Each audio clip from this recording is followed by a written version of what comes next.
how to enable or disable automatically switch to better and faster Wi-Fi networks on the Samsung Galaxy S24 series. First, tap on the home button to go back to the home screen. From the home screen, swipe down at the top, then tap on the settings icon. Next, in the settings page, go down and then tap on connections.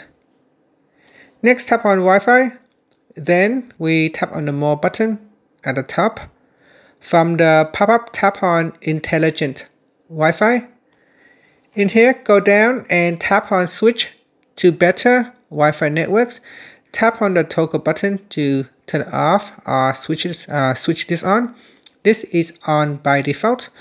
And it says here, automatically switch to Wi-Fi networks that are more faster or more stable than your current network. To prevent interruptions, this only happens when the screen is off.